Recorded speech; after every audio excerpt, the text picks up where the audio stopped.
Hi everyone, नमस्ते, क्षमा गणी सभी को। अभी एक वीडियो मैंने शेयर किया था। कबीर का एक दोहा था कि कबीर बहुत भटक गया, मन ले विषय विराम, चालत चालत जुग भया, तिल के ओटेरा। इसी के ऊपर मेरे एक मित्र हैं सनी पार्चा जी, उन्होंने मुझे कमेंट किया और मैंने उनसे प्रॉमिस किया था कि नेक्स्ट वीडियो में आपकी इसी दोहे पर बनाऊंगी। और उनका कमेंट था, कबीर मन निर्मल भया, जैसे गंगा नीर, पीछे पीछे हरि फिरे, कहत कबीर कबीर। तो इसका तात्पर्य क्या है? कबीर यहाँ बोल रहे हैं कि मन को इतना निर्मल कर लो, बहुत ही निर्मल कर लो, बच्चे जैसे स्वरूप में आ जाओगे। जितनी भी माइंड के अंदर तुम्हारे जो उल चीजें चलती रहती है, चाल है, फरेब है, कपट है, ईर्ष्या है, इसे दूर कर दो और बिल्कुल उसी अवस्था में आ जाओ जिस अवस्था में तुमने जन्म लिया था। और उस जन्म पर, जब हम इस धरती पर हमने जन्म लिया एक छोटे से शिशु के रूप में, बच्चे के रूप में, उस समय हमारे साथ और कुछ नहीं था, कुछ भी ना ईर्ष्या थी, ना लोभ था, ना प्रलोभन था, और पूरे संसार की चीजें हमें अट्रैक्ट करती थी। लेकिन हम इंडिविजुअल थे, हम किसी में नहीं बनते थे। किसी ने प्रेम दिखाया तो साथ हो लिए, किसी ने डांट दिया तो गुस्सा हो गए, बिल्कुल बच्चों जैसे। तो कबीर क्या बोल रहे हैं? कबीर मन निर्मल भया, कि मन को इतना निर्मल कर लो जैसे गंगा नीर, जैसे गंगा का नीर होता है, गंगा का जैसे जल है।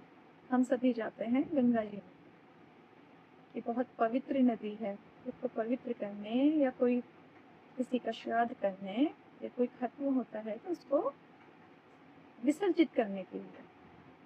तो कबीर मन निर्मल भया, जैसे गंगा नीर, पीछे पीछे हरि फिरे, कहत कबीर कबीर।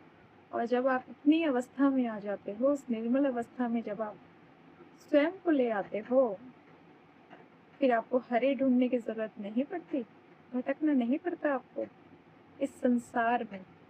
फिर स्वयं हरि आपको खोजते हुए आते हैं। वो आपको खोजते हैं कि मेरा भक्त कहाँ है। तो मन को निर्मल कीजिए।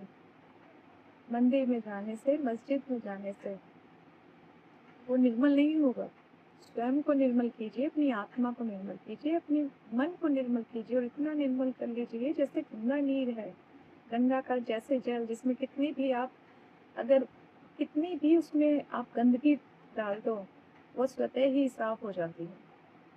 कचरा, कूड़ कपट सब कुछ बह जाता है और स्वच्छ जल, एक ट्रांसपेरेंट जल हमें मिलता है। वैसे ही ऐसे ट्रांसपेरेंट हो जाइए शिशु की तरह।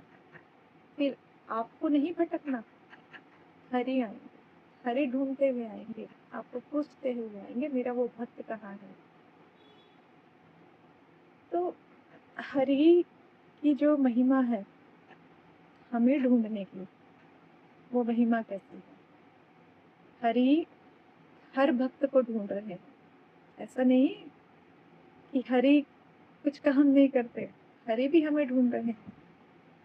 लेकिन हरि की ढूंढने की जो खोज है वो अलग है। वो आपका कृत्य नहीं देख रहे कि आप क्या कर रहे हो, कैसे कर रहे हो, कुछ नहीं देख रहे। वो आपका भाव देख रहे हैं। आपका भाव कैसा है, वैसे ही हरि आपको ढूंढेंगे। तो भाव अच्छा होना चाहिए, भाव निर्मल होना चाहिए, आपकी भाव दशा निर्मल होनी चाहिए। तो चलिए अपनी इस भाव दशा को निर्मल करें, बढ़ चलें उस रास्ते पर जहाँ हमें स्वयं हरि खोजते हुए हमें ढूंढे और हम उनके हो जाए। जय श्री कृष्ण।